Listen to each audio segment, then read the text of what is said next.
Huy, grabe! Favorite naman nila tong dried tubifex worms. Hi guys, Vince here and welcome back to Drip. Today magpapakain tayo dito sa ating 100-gallon tank ng bestseller sa ating TikTok shop, ang dried tubifex worms. Meron tayong tatlong process kung paano pinapakain tong dried tubifex worms natin. Una ay pwede mo silang ilagay sa isang container.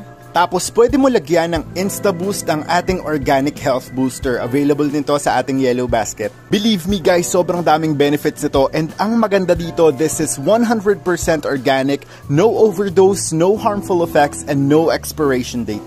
Gagamitin ko lang yung Dax na version ng InstaBoost ko. Bubuhusan lang natin ng InstaBoost ang ating dried tubifex worms para ma-absorb nila yung vitamins and nutrients nito. Leave it for 3 to 5 minutes, then ready na yan. Next step naman na magpakain ng dried tubifex worms, kung medyo maliliit pa yung mga isda nyo tulad nitong mga grow out ko ng neon green longfin danyos, meron kayong option na himay-himayin itong ating dried tubifex worms hanggang maging himulmul siya. Yun yung ipapakain natin sa ating mga fry or sa maliliit na isda.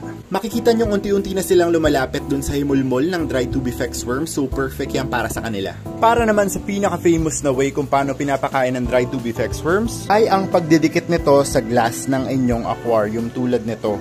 Ang gagawin nyo lang ay ipipress nyo against the glass yung dried tubifex worms cube nyo.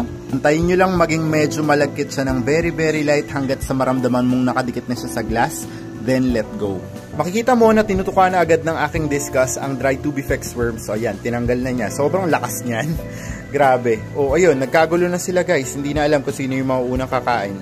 Now na-absorb na ang InstaBoost ng ating dried tubifex worms, so pwede na natin to ipakain sa ating 100-gallon tank.